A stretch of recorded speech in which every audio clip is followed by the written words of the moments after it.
A very warm welcome to all the guests. Thank you for joining us today. And I would like to, introduce you all in one-liner terminologies. But then I would request you to connect your childhood as well as your current role and what makes you, believe in this thought. That why do you think that green economy and green career is the one to be transitioned into? So you will all have to build upon your own experiences. So I'll start with you, Shashi. Mr. L.S. Shashidhara, he's a professor at Ashoka University, and also he is the principal investigator and the head of education engagement at DRIIV, which is the special cell instituted under the principal scientific advisor of India, Government of India. So he's wearing multiple hats and delivering multiple solutions to the communities and stakeholders. We have Carlos. He is joining us right from Switzerland, and he is a professor at EHL, which is a very well-known institution in Lausanne. We have Mr. Venki Raghavendra, who is in the US, but fortunately right now he is in India. So thank you, Venki, for joining us. Venki is the senior VP at Safe Water Network. That is an organization based in the US, and they are focused on creating solutions for communities for safer water access and better water access. And we have Mr. Tarun Bhargav, who has lived his life being CFO of various organizations, and the last stint being with Continuum Energy. And he is very much vested into the space of sustainability, and he's an alum of IIT Kanpur. So welcome you all once again. And now I would request you to please share your experiences and do a very quick roundup of why you think this is important. Thank you. So do you want me to start, or you say Yes, mention my please. name first? Yeah. Okay. So I'm start with as an introduction, as an educationist, I'm a biologist. And in the area of teaching, more focused on ecology and evolutionary biology teaching. Although, my own research is related to cancer biology, and now mostly COVID-related work, as both in the lab as well as a public health phenomena, right? Because the pandemic is a public health problem. So in that context, I'll sort of take you through a couple of points very quickly, and then we can have more discussion and question and answer sessions. As a person who is involved in education, and both are thinking about the curriculum, syllabi, and the pedagogical methods, and what is the purpose of education, particularly in the context of higher education, what is that students would like to sort of gain from the education, and what is that society expect from higher education, right? So very often, from individual point of view, they're looking for jobs, right? Although a small percentage that may be going to higher education to fulfill certain kinds of passion, whether it is in medical education, engineering education, or science or other social science related education. Some people, large number of people are actually, aspiring for jobs, right? It's all over the world. It's not very India specific. A small percentage of the ones who are actually want to gain something more and get deeper into a particular field. Now, in the context of climate change, in the context of unsustainable growth all over the world, in the context of rapid urbanization in India, right, which may be happening in other parts, but much more in India in the last 30, 40 years, large amount of it's unplanned.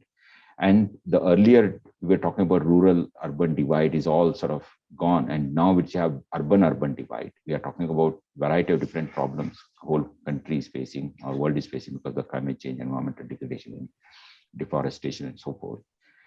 And I think his world is moving, thinking at least a very concerted way, and there are summits, Paris Agreement, now Glasgow Agreement at Glasgow, that we need to do something about it. And we need to change the way we do our developmental program. Our economy itself should be green economy, as you mentioned.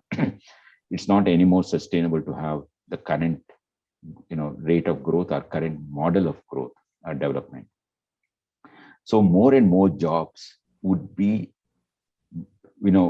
require certain sustainability skills or green economy related skills, in addition to have some domain knowledge. It could be medical devices, or it could be automobile industry, or it could be an IAS officer, as a district administrator, doesn't matter.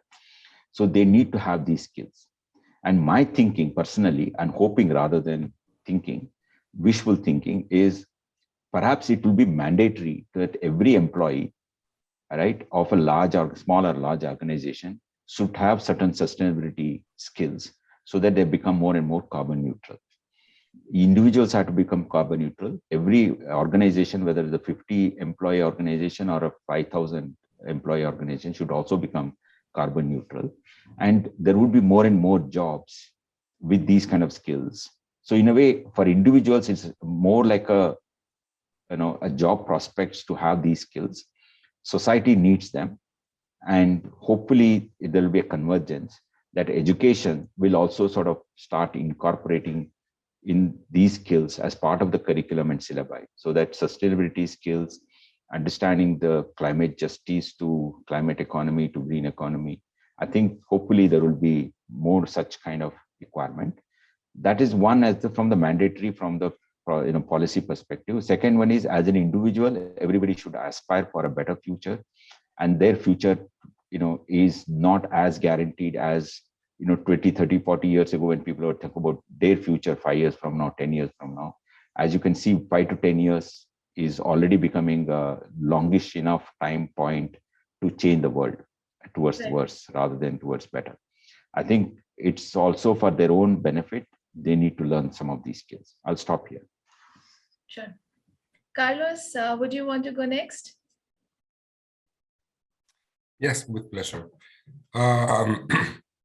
So my name is Carlos Martin Rios. As I said, I am an associate professor of management at the university, which basically means that I do teach and research and aspects pertaining to how to lead an organization, how to manage a team, but also how to being able to promote and lead a change in organizations, innovation, or also things that have to do with new technologies and stuff like that. So at this point, I have a interesting, a big interest on the topic of sustainability.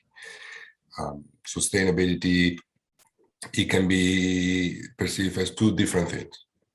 And I think this is something that the students, they will probably understand very quickly.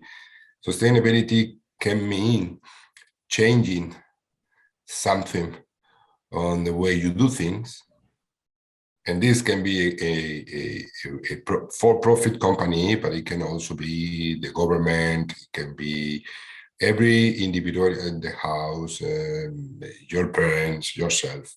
So you do try and change a little bit your behavior. You do try and change a little bit your practices. And this we usually define it as a more operational type of sustainability.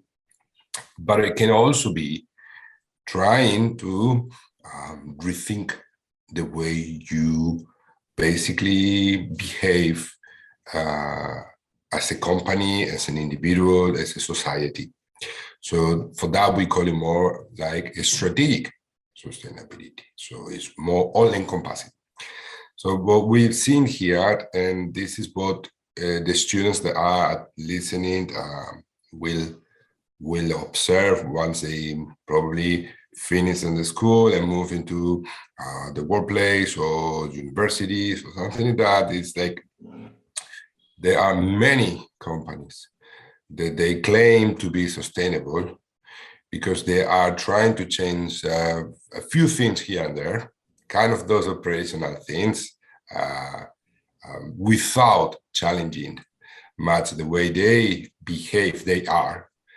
And we have still not that many organizations that they really rethinking the whole system. They're trying to build a transition toward a green company, green society. So in that sense, for them, it will be very important to understand that both approaches are good, but they will have plenty more opportunities to get a job, to start up their own companies, to promote change at the society level if they do have this mindset of sustainability, this more strategic approach to sustainability. And for that, they they are the generation that they will lead the change. And that's why it's so important. An event that is one that you're organizing, and these many other events where we just trying to empower youth to understand that we need to go from little incremental change to a true systemic transition. So I think that's what I want to say. Thank you. Great. Tarun?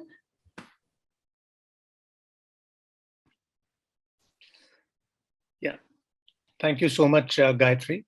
And it's a pleasure to be on this forum and share some of my views and experiences that I've gathered over the years with these students.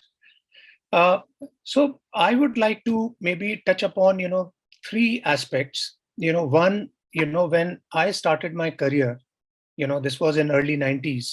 And, I was looking at, what are the options which are there and, how I looked at and what happened. I'll probably share a couple of aspects from there.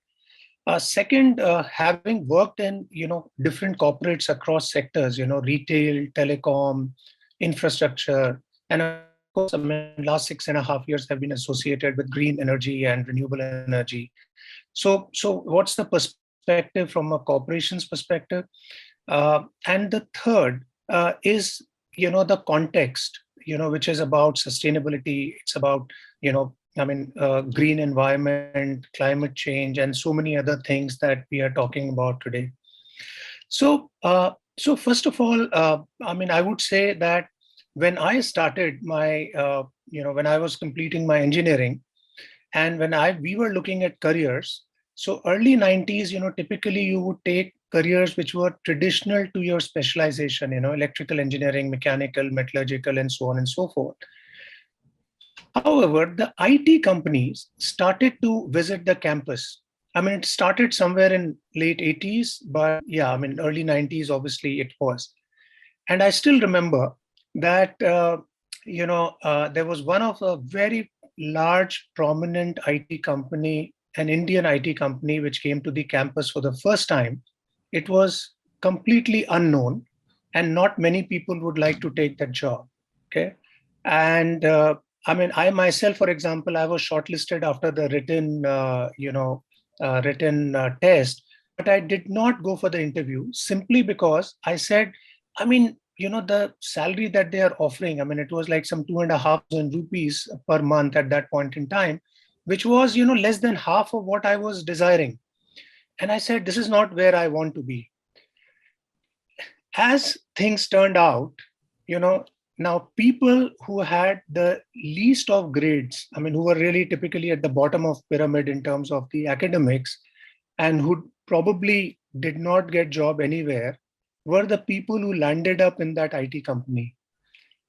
And we know, and the rest is history. The IT boom, of the 90s, the dot-com of 2000, and the last 2 decades, we have known where it is.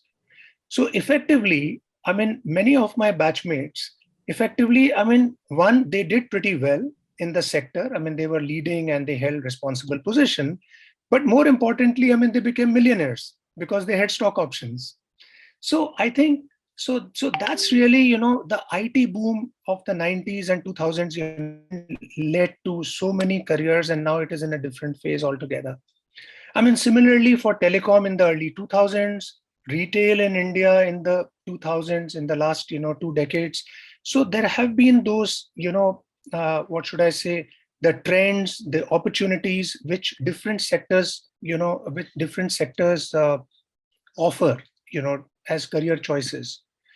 And clearly we can see that, the impact of climate change and the growing awareness or consciousness, towards environment, towards sustainability, is leading all types of companies, all sizes of companies, companies across geographies to focus on environment and sustainability.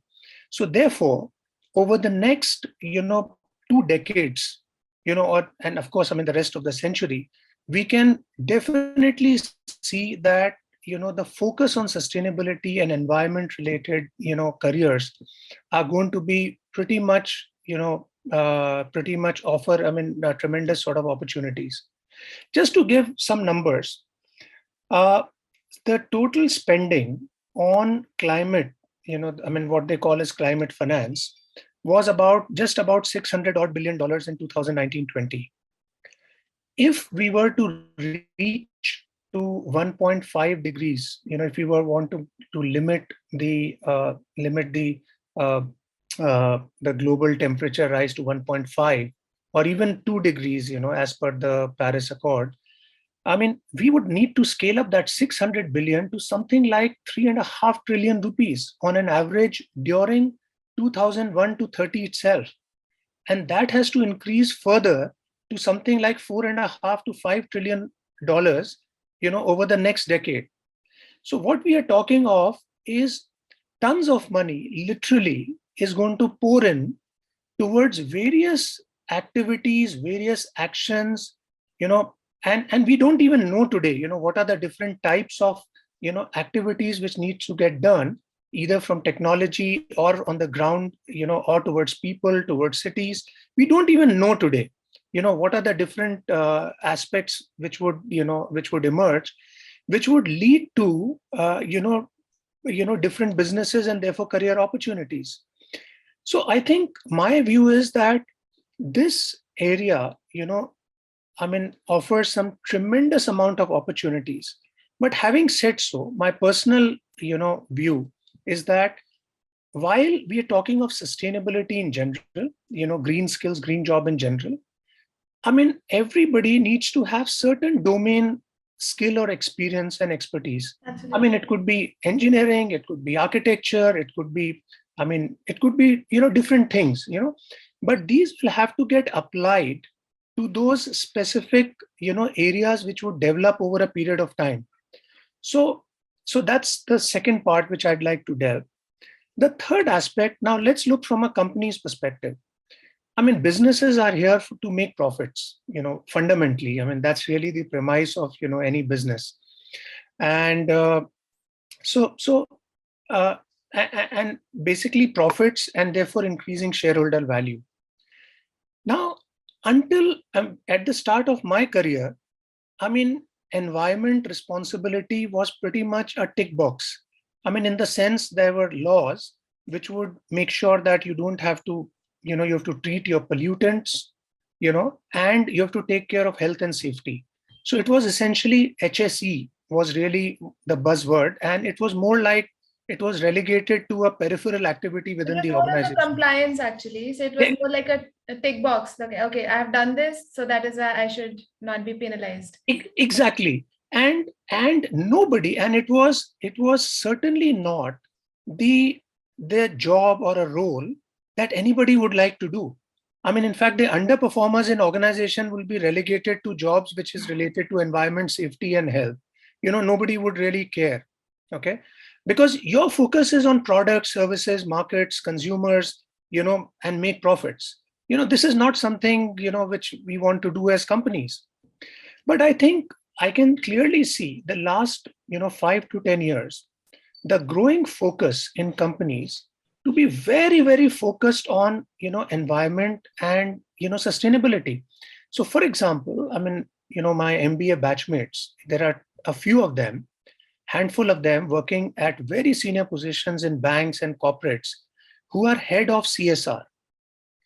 And it's a very proud and a very important role that they are performing, in terms of the CSR activities, which we would have never thought. I would never want to be a CSR person, 10 years ago. We will come to that, Tarun, since CSR is a different altogether. So here we are focused more on climate action. But anyway, CSR also we will talk about, because CSR could be a channel through which we can, root certain. So the idea is, I was just mentioning about the career options. Yes. So now effectively the companies, now the focus on sustainable goals, the focus on environment is now the mainstream. It is probably the number one agenda of the corporations.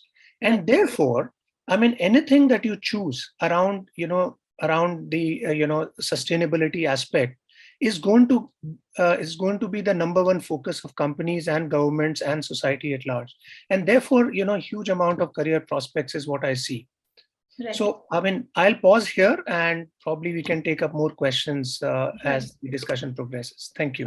Yeah, would request Venki to share his thoughts before we move on to the questions from students as well as my questions.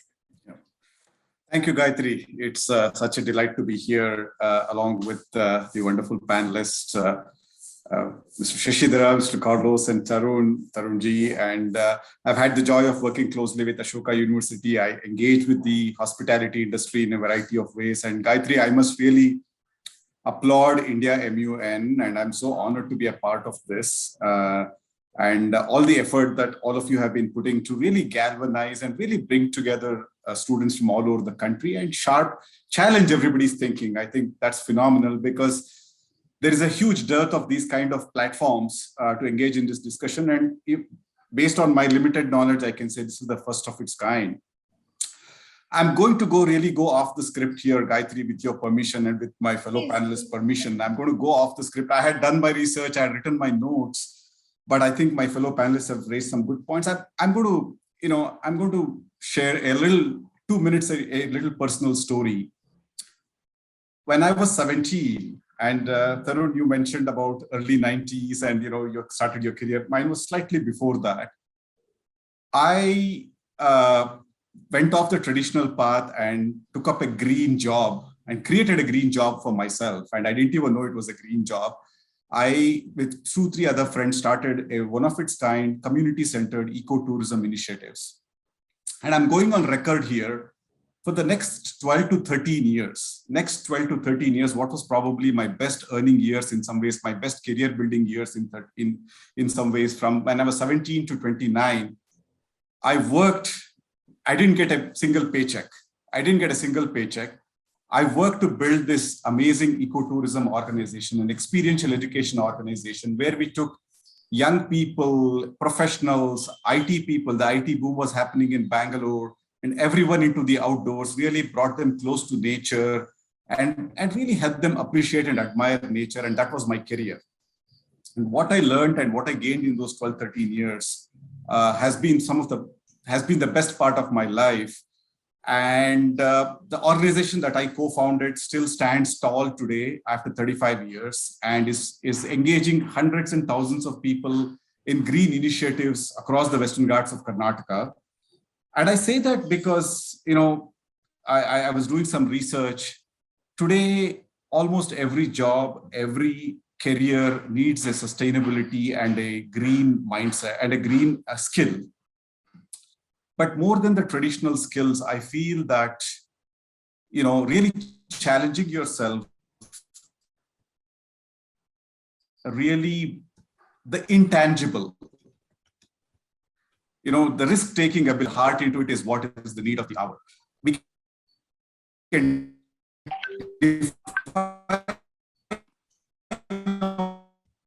all the things that we want. We need frameworks, we need rules, we need this young student listening here. If your heart is not in it, it's really with challenges, especially as field is taking off.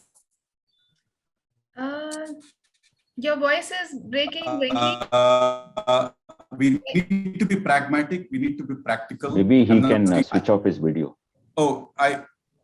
Yeah. So I think for shortly, I'll switch it on again. I think that challenging yourself, that risk-taking ability, and we know that.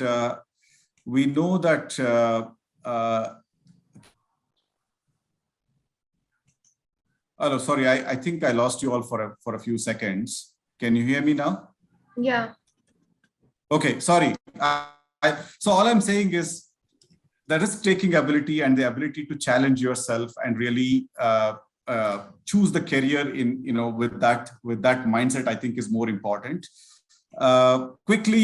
Subsequently, I have been a part of the National Skills Development Council. I train people in social entrepreneurship. I train people in careers. I write a career column, and I've talked about all these topics. But I think unless that inner fire and that passion to really pursue something green and so on is not there, it's going to be tough. And lastly, I am very, very inspired myself by a lot of the young people I see who are actually leading the way. they are our role models. They are finding their green paths and showing that it is possible to do that. So happy to engage in a discussion later, but I just wanted to share those thoughts. Thank you, Gayatri. All right, so I'll come to the main question here, and this is more addressed to the students also, because there is a lot of peer pressure. So the best time for the person to form their identity and to form their goals and aspirations in life is the formative years, and that is the segment that is sitting here right across. So grade 8 to grade 12 is very important in terms of defining who are we and who we want to be and who are our role models. And there is tremendous peer pressure and some idol worship is there. I mean, what kind of people you want to be like. I remember when about a few years back, about I think a decade back almost, there was somebody who really used to worship Vijay Mallya and say that, okay, I want to be somebody like him because he's so rich and he's having everything in life that one wants to have. But then over the course of years, people saw that decline, right? So here it is very important for us to understand and also to somewhere, connect with that stage of life these students are in, and then talk about how the transition and how can that be brought in a very systematic manner. Professor Shashidhar, I would request you to share your thoughts on this. No, I understand that. In fact, that's one of the reasons we cannot separate individual aspirations in conferring these educational skills and also projecting very different career opportunities, right? In fact, what Tarun explained, I think that's a kind of approach, right? Finally, everybody wants to be successful in their own way. How do you define success? Each individual sort of defines in a particular way, and some people may define in terms of what kind of salary they get, some people may get what kind of contribution they have made to the society. Now, one is to change the vocabulary of the young people. Now, that has to come from young people themselves. And also, it's not enough it comes from the young people. It also has to come from the policy people, educationists, and other career professionals and organization. It could be Infosys, or it could be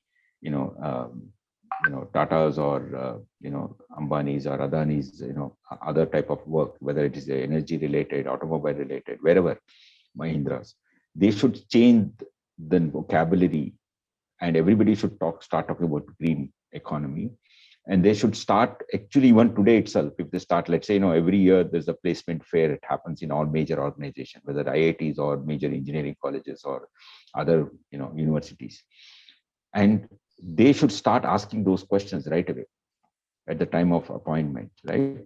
And say that, what is that you think 5 years from now, what kind of skills would be required? Would you be ready to acquire those skills? Do you already have those skills, or would you be ready to acquire those skills now, over the next 5 years through some self-learning methodology? And that the peer interaction will immediately percolate among the young people. They would be looking at, perhaps next year, unless we have these skills, our job prospect may not be that good. I'm talking about very, very practical way of, looking at, the jobs anywhere in the world, particularly so-called in India, because so-called in medium income countries like India, because we cannot separate the job aspirations of a very large section of the people who are still moving from lower middle class to upper middle class kind of a transition. And we cannot, simply say that let's start with very high values, which, may not be practical. The second is, thankfully, the new education policy talks a lot about sustainability and green economy and Gandhian economy. In the way I look at it, is actually Gandhian economy is already being explored. That we should incorporate some of those topics in the curriculum, right? And there should be more focus on self-learning ability rather than spoon-feeding certain topics, and whether it be physics or chemistry or social sciences, because the knowledge is right now available digitally everywhere. Let students learn how to learn on their own, assuming that, of course, they know how to filter the so-called reliable knowledge in the vast digital resources that are available on the cloud, right? Once some of those elements are also incorporated part of national education policy in India, and if the organizations, particularly both government and the private companies, start asking some of those questions during the interviews and incorporate during the written test for a job recruitment and such kind of things will start changing. And as you said, the peer pressure, peer interaction is all looking at what is that they want to do 5 years from now. But the 5 years from now, what may happen if those indications or signals start coming now, as today itself, they will very quickly prepare themselves. I mean, I want to give you one example very quickly and then close. This pandemic has given us an understanding of what a society can do together. Young people can do together, right? I'll just give you one example, one particular sector, which is the diagnostic sector. When RT-PCR based diagnostic was the only way to identify, even today, to identify early detection of the COVID infection, SARS-CoV-2, there were only 2 labs, one in Delhi and one in Pune, right? Now we have more than 10,000 labs, right? And the number of people got trained overnight doing so-called, RT-PCR even today in research is considered high-end technology. For diagnostic, is a cutting-edge technology, right? Although RT-PCR as a technology is 10-year-old in the laboratories, for diagnostic purposes started only about 5-6 years old. Mostly in Western countries. In India, it was still very primitive level. Only a few labs were doing RT-PCR based diagnostics for other diseases. But now, throughout the country, even small districts and towns, we have these RT-PCR based diagnostic is being done.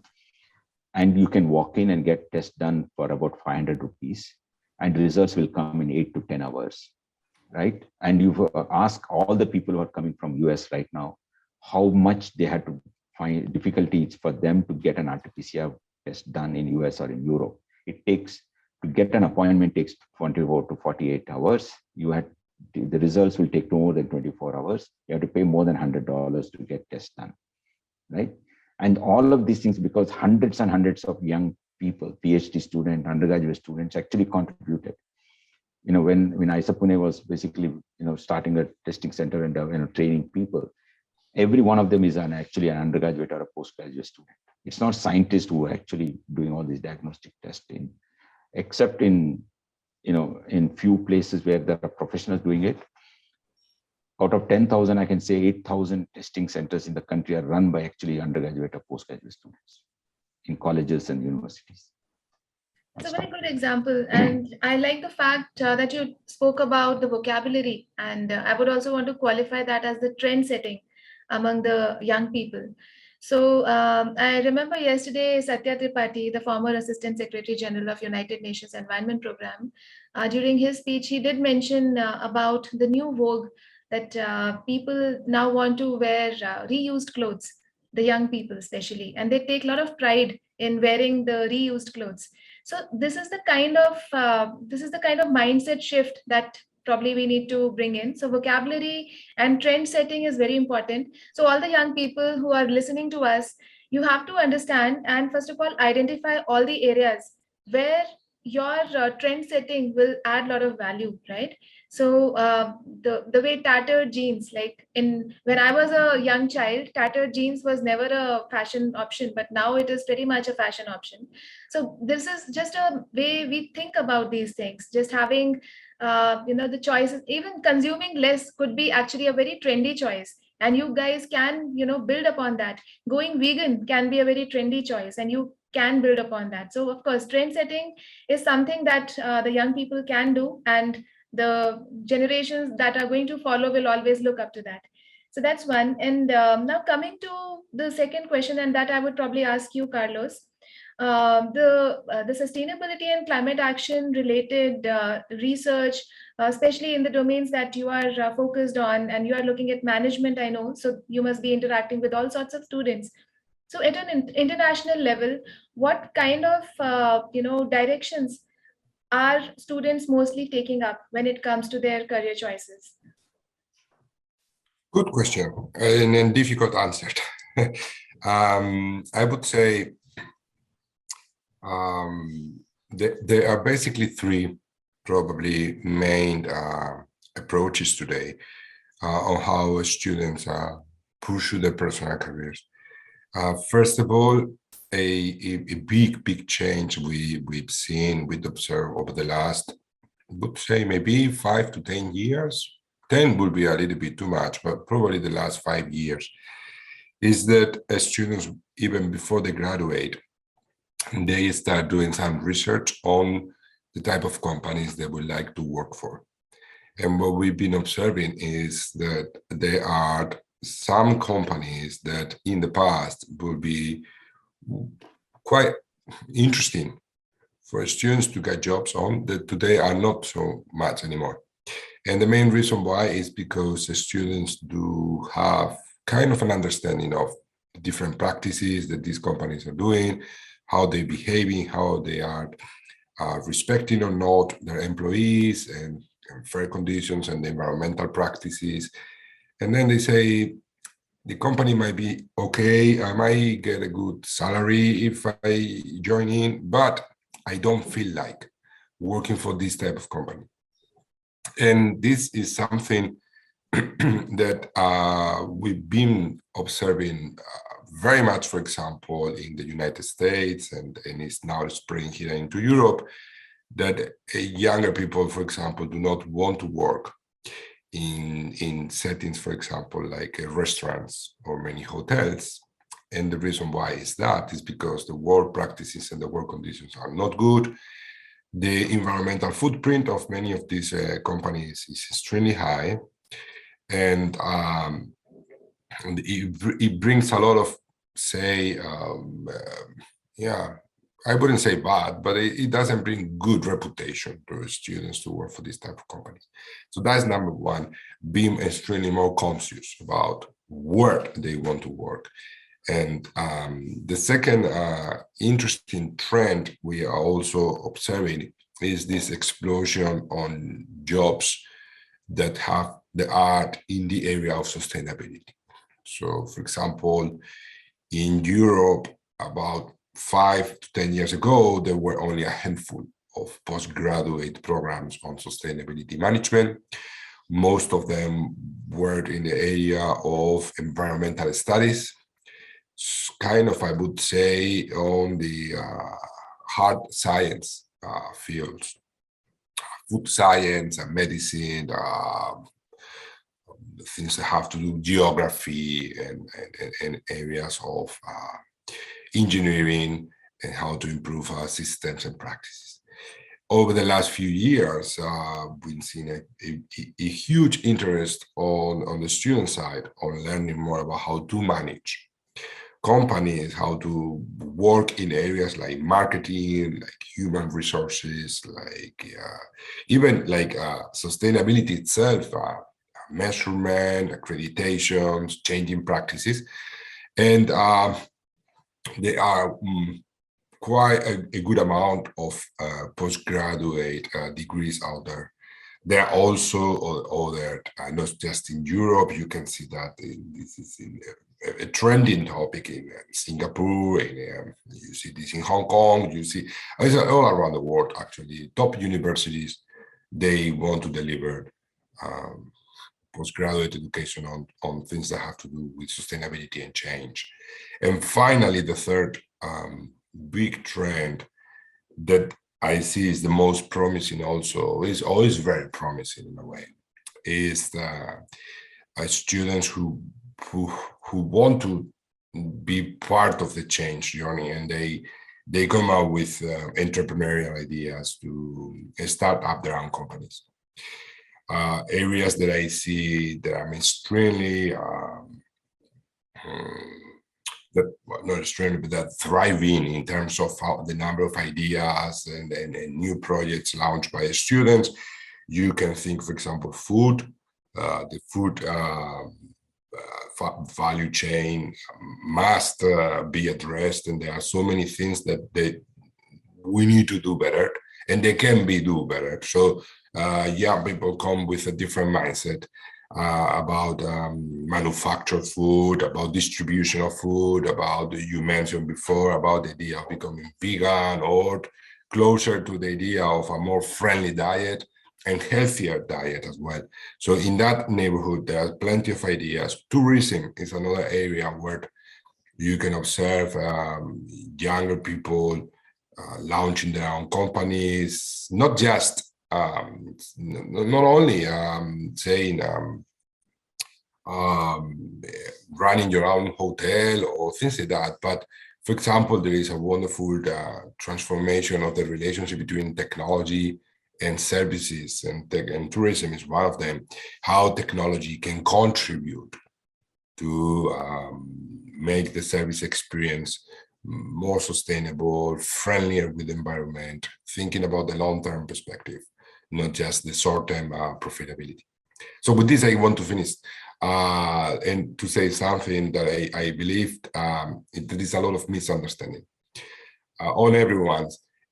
People, for the most part, tend to think that sustainability is expensive. Doing things sustainably means losing money, that companies are just unable to, the only way they can make a living is by focusing on the short-term profitability, and profits means not caring about the environment, not caring, and we see this almost like a confrontation. So it's either we do the way we know how to do things, we continue that way, or we go into the unknown where nobody really knows where profits will come from, and this dichotomy is not the correct one. Actually, what we've seen is that there are more and more small companies, but also some of the biggest ones, they are transforming the way they do business. It doesn't mean that they don't want to do business. We want them to do business, but we want them to do them differently, in a way that it is more balanced. The reality of how you deal with the environment, you deal with people, and you care about not only the short term, but also the long-term financial benefits. And young people, they have probably a clearer mindset about this transformation than some more mature people in more mature companies. Okay, great. So I'll just take the next question for you, Tarun, because we are very short of time. So just wanted to check, climate finance is one area where there is huge scope of pushing this entire field upwards, right? Because that is the only hitch. And when Shashi was talking about the the economy of a country like India, the prevalence of aspirational careers and careers that are really going to give you better options in terms of pay packages, and so green skills, which will be more, I would say, remunerative in nature, that will always be in vogue. So for a situation like this, where we cannot totally make it a hypothetical situation where everybody aspires to do something good for the planet and just forget about their individual needs. So how do you think climate finance can help push this agenda forward? And what kind of interventions do you see are already existing to make it happen? Okay. Once the money flows, okay, it's a chicken and egg situation, that if there are ideas, if there is a purpose, there are ideas, there is a concrete action plan, then you would get the money. I'm just saying, theoretically speaking, right? Having said so, the point is that because there is, tons of capital which has to be repurposed, because there is money which is lying in equities and all kinds of instruments across the globe. Now that has to get rechannelized and repurposed for things which are linked to sustainability, right? In general. Now, if that happens, and then once you have ideas, business propositions, then the funding is going to come. Now, how it is going to come? It's banks, it's investors, it's individuals, it's corporations. There are different ways. It's like it's an ocean, things would happen. So if there are people, and I would really say that the youngsters of today, you look at the startups, people are in their 20s and 30s who have some great ideas and great thoughts.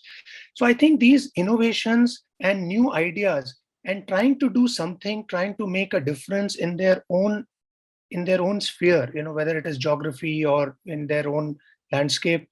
I think that's where the capital is going to come. Okay, is what I would say. So therefore, it's not about just doing jobs, because the work which has to be done is mammoth. Just about 100 corporations or 100 governments can't do it.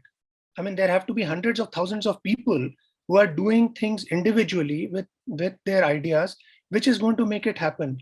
So therefore, the opportunities in terms of, or rather, the channelizing of finances is going to certainly happen on various initiatives, is what I would say. And therefore that entrepreneurial streak amongst people, would be very, very helpful. So on that entrepreneurial streak, I would like to take the discussion to you, Venki. So when it comes to, you have, you were saying just some time back that you have spent close to 13, 14 years pursuing your passion. And then you got into something which you are, which is rewarding as well as a passion project as well. So for the youngsters, what kind of options would you like to just give some examples where they think they can build a career in while really doing good for the planet as well as themselves? Thank you, Gayatri. Again, I have to talk about my current project and the organization Safe Water Network. I mentioned that because even yesterday there was a big article in the New York Times, and of course it's been headlines here. Every day, 2 lakh water connections are happening in the country on a daily basis. There is the mission called the Har Ghar Jal mission, and the government wants to bring a tap in every home. I work closely with the Jal Shakti Ministry. I mentioned that because, just imagine the number of skilled people and experts and competent people needed just in the area of clean water. Water is as green as it gets in terms of green careers. So I use that example because there's a huge dearth of people working in the area of water and access to water and clean water and safe water.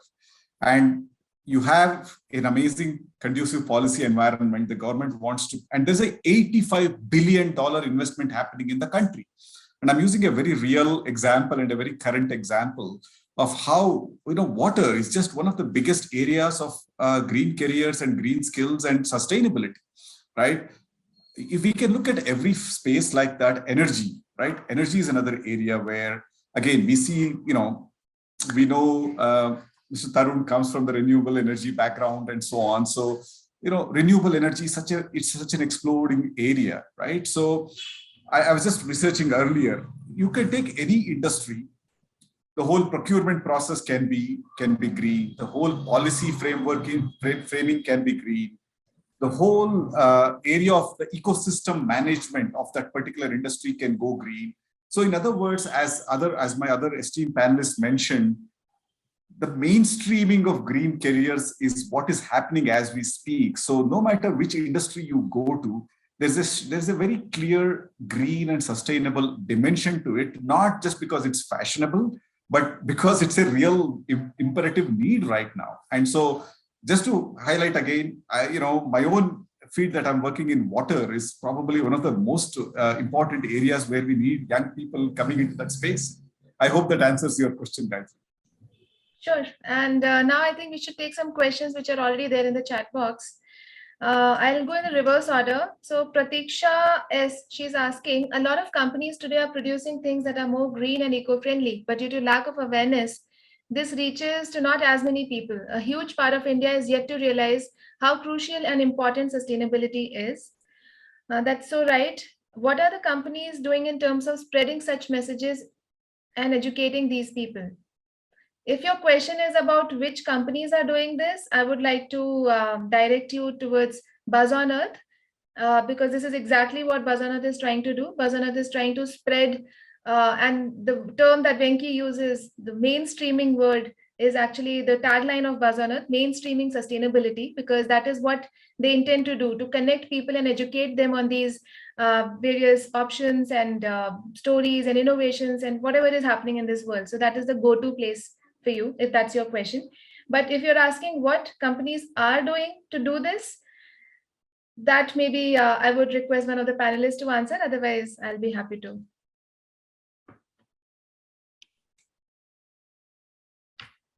I mean, we can only say that companies are not doing enough.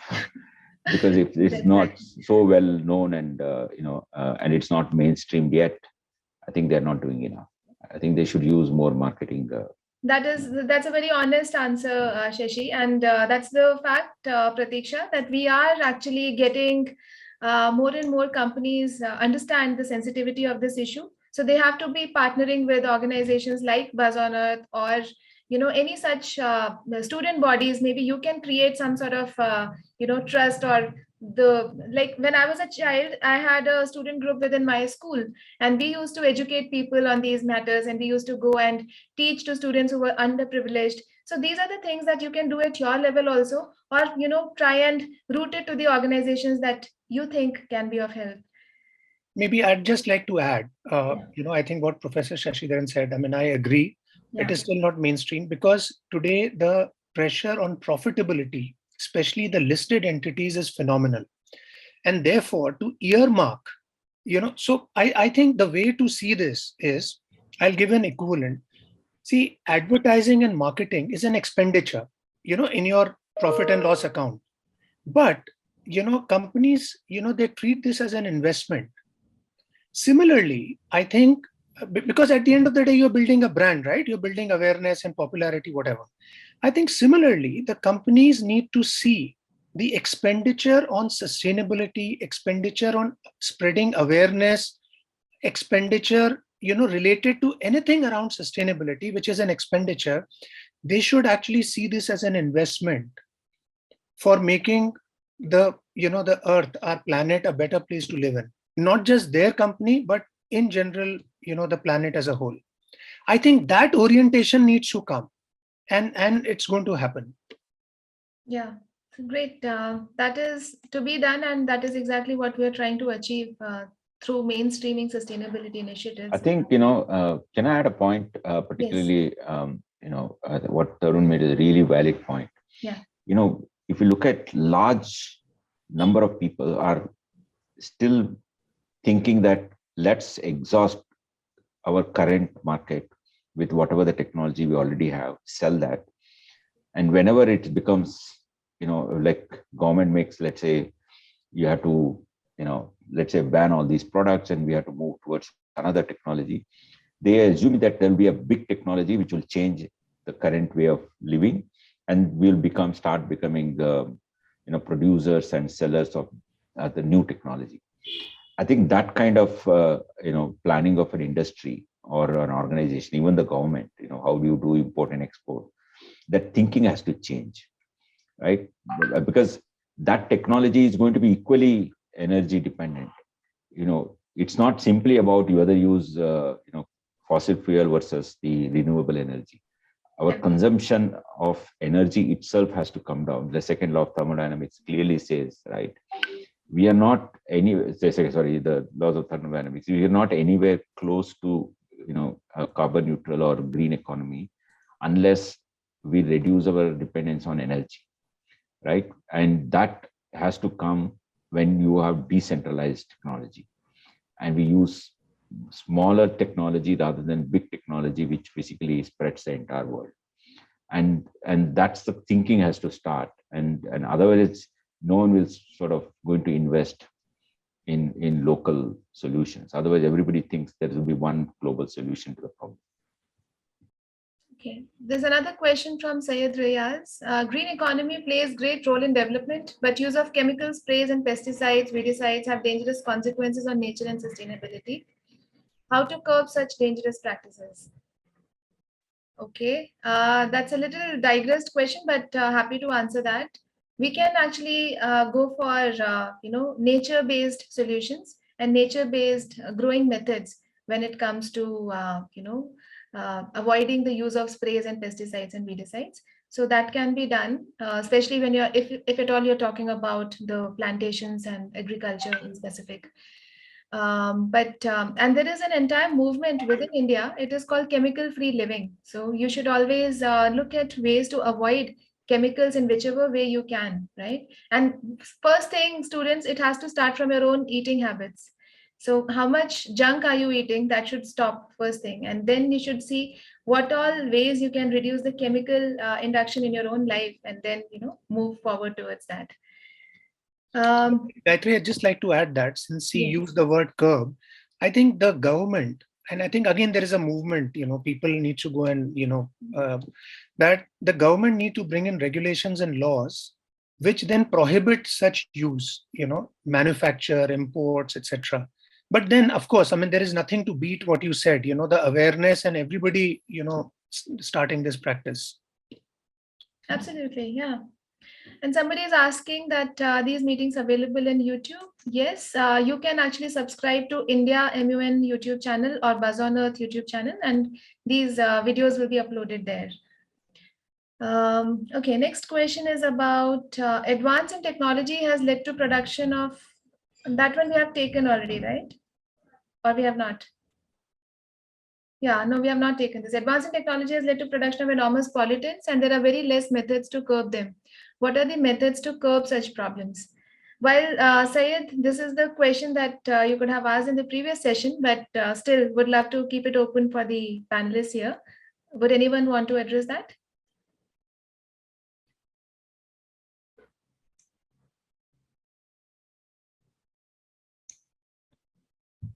Gayatri, it's a very broad answer, but it's true of any of these things. It's about awareness. It's about behavior change. It's about habit developing and so on at all levels, right? It could be at the community level, it could be at the policy level, it could be in the industries and so on. So it is a multi-pronged effort, but ultimately it's about human action. So how do we change human action? How do we change human behavior? I think that's what it boils down to when it comes to the kind of problem areas that Syed has raised, both this and the earlier one. Yeah, and I see there's one more interesting point made by Tanishi Nemani. She's saying stopping the production of junk food in factories will probably be bad for India's economy. So why would you think like that, Tanishi? Can you unmute yourself and explain?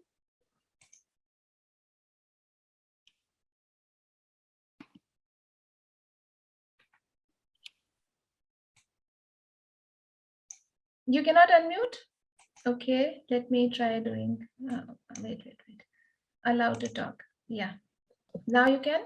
Yeah, I can unmute. Okay. It will be bad for India's economy because so many people buy the junk food, chips and chocolates, and even though the plastic that it is packaged in is bad, we can maybe find just another packaging for it. Maybe not stop the production of the junk food altogether. Or we can find different recipes that might work for the same Absolutely. food items so that it'll be less harmful for the environment. Yeah, very good point, Anishi. And I want to take a stab at that. And you all are welcome to actually add to this. So we were in discussions with the CEO of Nestle last month itself, and this was exactly the point that we raised to them, that Nestle is producing so many things which are kind of in the category of junk. So how would you justify that? Especially, how do you justify your sustainability policies and objectives if you're still continuing to produce such things? And we were told that now they are shifting towards producing healthy, snackable items. So I would say it is healthy junk, because junk is still junk, but then you can make it a little less bad, if not better. So yeah, that is one way to look at it. Packaging, of course, can be improved. There could be ways to, package it in more sustainable ways. And sustainable packaging is one big area. And I would strongly encourage, students listening to us to identify these smaller areas where you can have a big impact, right? Over to the panel, because I couldn't resist sharing the Nestle example, so I took it over. I mean, I know there are a lot of innovation is happening. Junk food is only a relative terminology, what you call it junk food. Finally, at some point, anything beyond certain calories that we eat becomes junk food, right? It's, I think, overeating or eating any other kind, also junk food. I think what she meant was the sort of packaged snacks kind of a thing, which is generally come under junk food category. But I think it could be chocolate pastry, freshly out of oven could be junk food. What we need to look at is again, junk food is basically a trend, right? It was not that there was a need and the Nestle or anybody started, or Coke people. It's basically a fashion statement. Many times it's a trend setting. So it can also initiate trend setting. Even Nestle itself can take the initiative. There are lots of interesting, small places which are already doing it.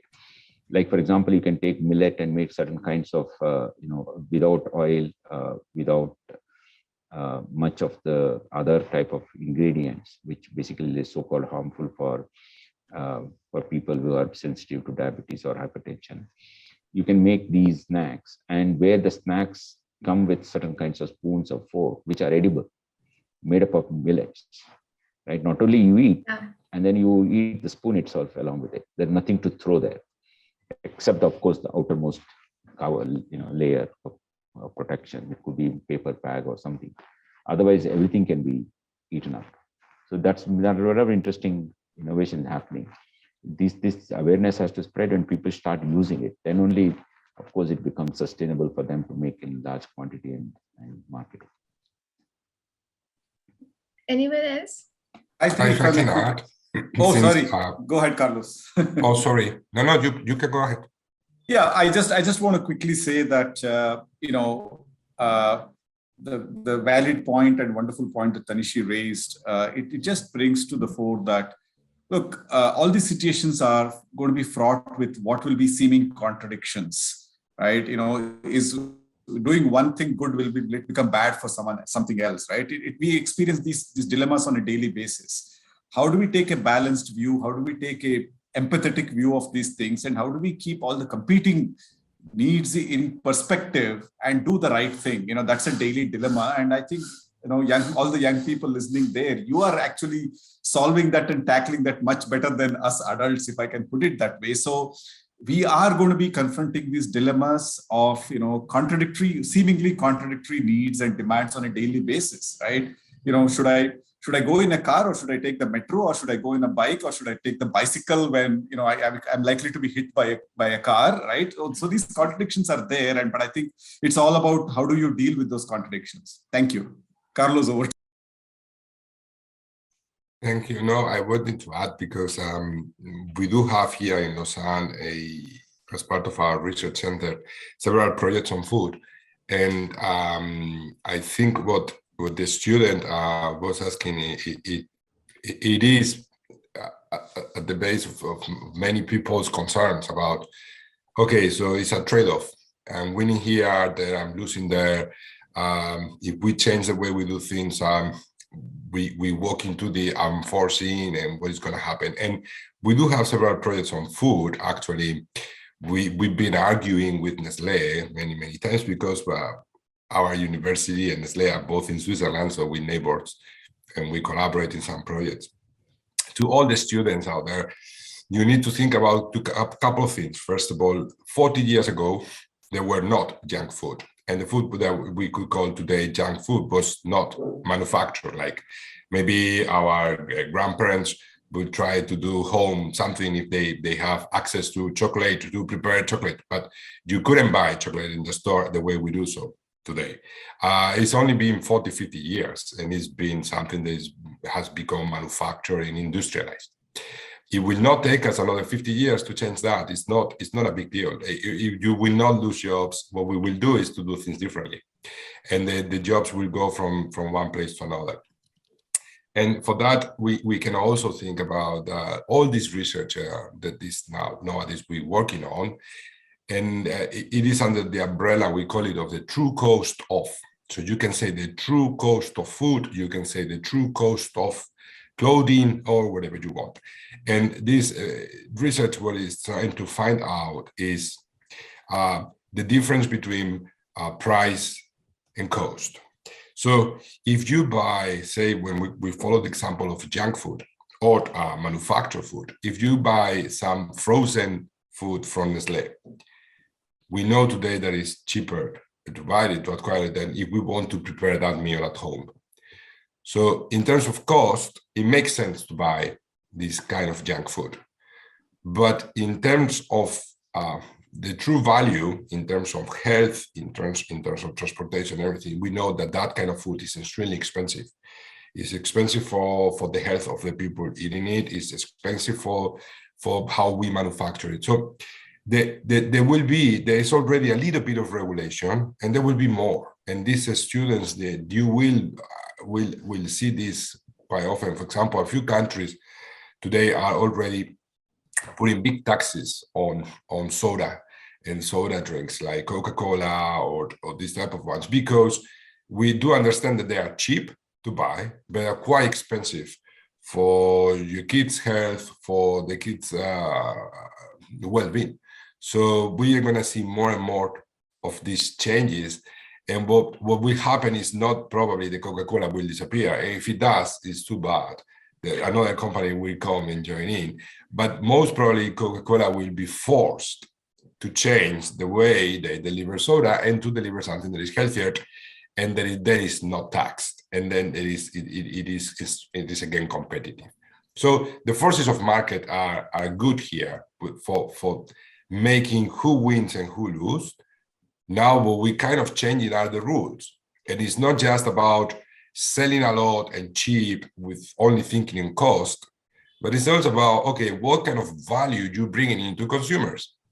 And if you only selling and you're not doing any good, you should be taxed, you should be paying more, or you should deliver something else. And we are going to see this trend changing quite quickly in the next few years, I can say. Yeah, thank you. Absolutely. No, so this is a very good point that you made, Carlos. So Tanishi, so just to look at the markets, how does market respond to a problem like this?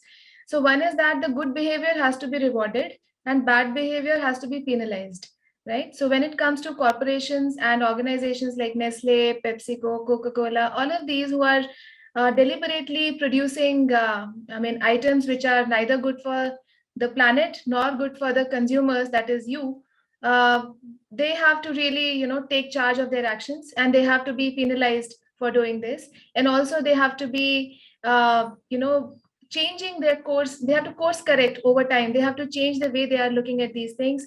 And they will have to, for example, PepsiCo, I know for sure, like Miss Indra Nooyi, even during her in her tenure, she was trying to introduce new, line items within PepsiCo, which are more health friendly and eco-friendly. So, and PepsiCo focuses a lot on, say, water related projects, because they know that they are really taking too much of water from the ecosystem, so they have to give it back. But then it is never a correct balance. The more you do, the better you can manage, but it is never even. So the best thing is to actually start off a project or a business which is more eco-friendly from the roots itself. So with that, I would request all the panelists to, if they have any concluding remarks, do share. And we would like to thank all the students and the panelists once again. So I want to, the last question. Yeah. What are your views for the future? What is your idea of an ideal future? Oh yeah, I missed that one. Yes. Yeah, in fact, that's going to be my, sort of a concluding remarks for this particular session. It's very interesting question. What is future? Can we actually predict future? Mm-hmm. Very often we plan things don't go well. Starting with early, since the independence, we had, what kind of 5-year plans the Planning Commission used to come out with, and how many of those plans actually converted into reality, right? There's always this question. They used to do feedback, and many times because of the war, because of the famine, because of all kinds of problems, things don't go well, right? Now, in the current world that we see, every year is different from the previous year, and changes, of course, is permanent, right? Everybody knows about it. But the rate of change in the last 30, 40 years is phenomenal. No one can predict what will the future like, right? For example, when, in the early 90s or even mid 90s, these jobs like, call center jobs was considered very fancy jobs, and everybody was aspiring for a call center job, right? But today, hardly any call center job, AI and ML have taken over. Basically every problem of customers or clients is taken care of by automated call centers rather than human run call centers. So we cannot even predict what would be 5 years from now based on what may be happening today. And particularly because of the pandemic, many things happened. Nothing was planned, for this pandemic, although it was it was knocking at the door. There are large number of articles, policy documents, WHO articles, how to be prepared for the next pandemic, 2004, 2006. In fact, if you look at it, very, very prescient. In fact, every one of these things were already mentioned because everybody knew that a pandemic, it has to be something, a viral disease. It can't be a bacterial one because of the way it transmits itself, right? And the globally connected world changes even much faster. And because of the mobility, that the pandemic, spread much faster than, so there was no time to prepare. In fact, WHO was very clearly mentioning that we will not have time to prepare ourselves for public health because the disease will spread overnight because of the globally connected world, increased mobility, right? And that's precisely how we are facing now. Omicron, forget about the original, the Alpha variant. The Omicron variant, within next day from South Africa, it's already there in 100 different countries, and it is spreading like anything. So because the future is unpredictable, the only way we can plan for the future, right, is developing ability to solve the problem in a sustainable way, right? Problem solving ability and self-learning ability is the most critical for young students and young people, because that's the only key thing which will be useful in future. It's not their AI and ML skills. It's not their, whether it's the driving skills or developing some technology for food or for metro, doesn't matter. Finally, you need to learn quickly and you need to identify innovative solutions, and those solutions has to be sustainable. And those three skills are required. Students actually want to ask questions further. So with your permission, may I let them ask?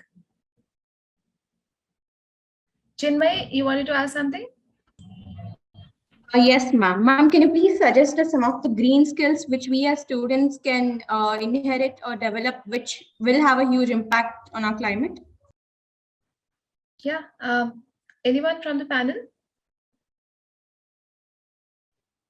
I didn't hear the question well. There was some echo. She's asking, are there any green skills that will be beneficial for the students that they can practice and learn for a sound future? Yeah, I mean, again, the green skill also has both, right? Soft skills and hard skills. Hard skills where you're talking about what kind of material you use, what kind of hardware you develop, or what kind of food you produce and eat, and so forth. Sustainable agriculture is one of this kind of, right? Those skills. So how to do organic farming, which is, organic farming doesn't mean that it is actually completely green. Green skills are completely different than the organic farming. So some of these things they can learn. Other one is the soft skills. In the soft skills, being aware of the cause and effect relationship of climate change, being aware of cause and effect relationship of any environmental related degradation or air pollution and so forth, and then they're thinking of innovative solutions to the problem. And the problem could be the problem could be global, like climate change, but the impact would be local. There'll be heavy rainfall, low rainfall, or this or that and kind of stuff. High temperature, low temperature, and variety of different other type of complications. So the solutions have to be local, and it has to be innovative, and it has to be sustainable, right? And developing those skills, and there are places which people are following, like climate resilient living or climate adaptive methodology of community build living is already being practiced in some pockets. Students can go and live there and learn those skills for themselves. Yeah, there are several green skills that are there across the sectors and across the dimensions that we have been speaking about. Like, depends on the choice that you have, Chinmay. So if you are looking at a career, say in the textile industry, then you have to look at green skills within the textile industry, right? So there are, and then there are certain green skills that really cut across all the sectors also. For instance, green skills in the finance, the climate finance is something that cuts across every sector. So you can look at that. So there are, multiple ways to build on green skills, and there will be a compendium that will be shared with all the students who have attended this webinar on the green skills, and a white paper will be shared with all of you that can be a ready reference for you to take the decisions and move forward. May I request, who is admin? You can unmute yourself and ask your question.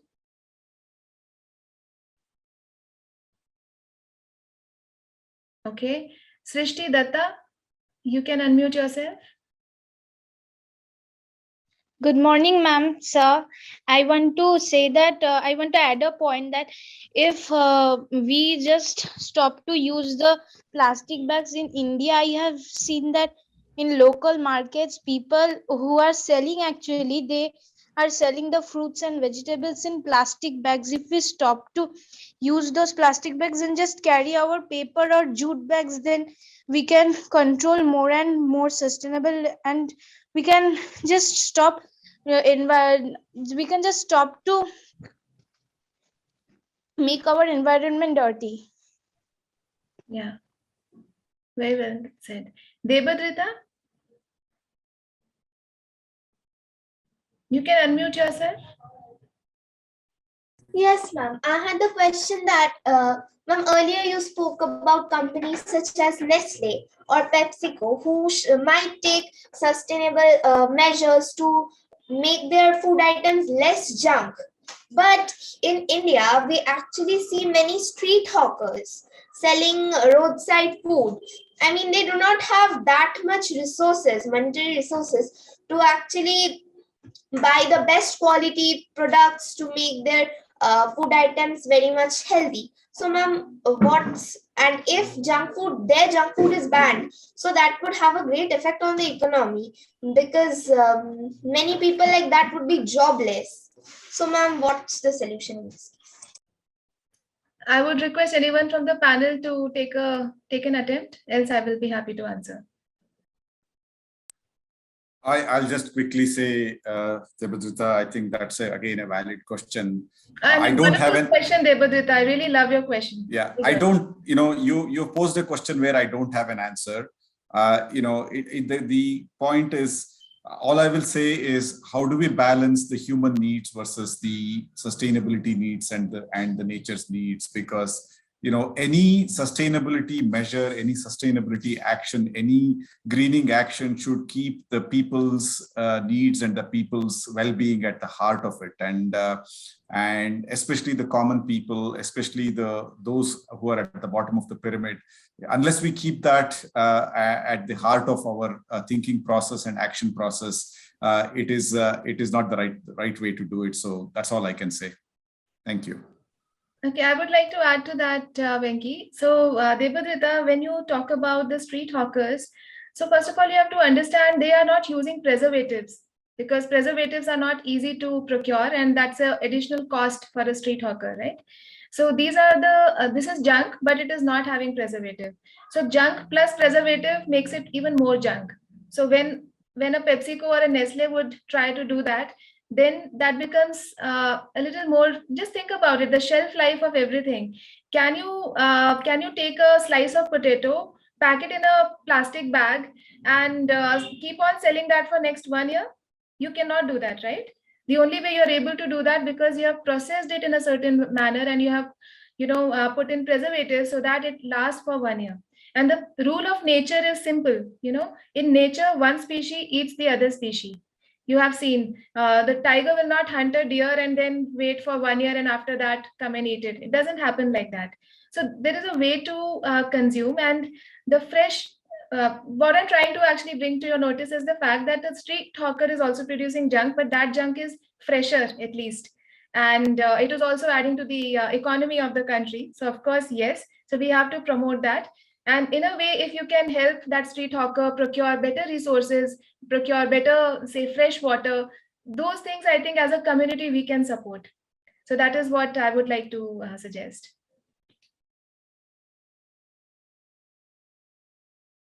Thank you, sir. Thank you, ma'am. Thank you. Any other question? Srishti Datta? Is it Srishti Datta? TIG? tipsgaria.in. I just see the email ID. Else, I think we can take the question. Excuse me, ma'am. Yeah. Ma'am, one thing which I wanted to tell you is that the companies also produce this amount of waste, right, ma'am? So there'll be like biodegradable waste and non-biodegradable waste. Right. So like the biodegradable waste, whatever the company is producing on large scale, that can be degraded, and above that, a plant can be planted, right? It serves as a good natural fertilizer as well, because it's biodegradable and it has a lot of nutrients in it. And the non-biodegradable, whatever is there, like for example, say plastic or any other things which are not biodegradable, we can reuse it and make something out of it, right? Like if the company is constructing any wall or something like that, so there are some procedures which we can do, and which we can build a plastic wall, or to make something creative, to build a table out of it, which is very rigid and which is also helpful. So we can reuse the non-biodegradable things. So it can also contribute to the climate, and it can reduce the waste, and we can reuse, and that will be a creative idea that we can just make it make it a good trend altogether. So yeah, that was my... Yeah, that's a good point, Chinmay, and that is happening as well. And that is happening, I mean, at the level of some very big organizations, like Wholesome and all. They are actually clearing the waste through their bubble barrier technology, and procuring that plastic waste from rivers and lakes and ponds, and reusing that for their cement manufacturing purposes, right? So similarly, there are other ways also by which the plastic is getting recycled and reused in a different way. The problem with plastics generally comes in the fact of segregation, where it doesn't happen adequately. So maybe at the individual level, so if you all become the ambassadors at your home and at your community, then at least you can prevent that from happening. But I think we are really, done with the time. We are exceeded 1.5 hours. So thank you so much to our panelists. I think 2 of them have already left. And thank you so much, students, for your very engaged and lovely participation, great questions. Thank you so much, everyone.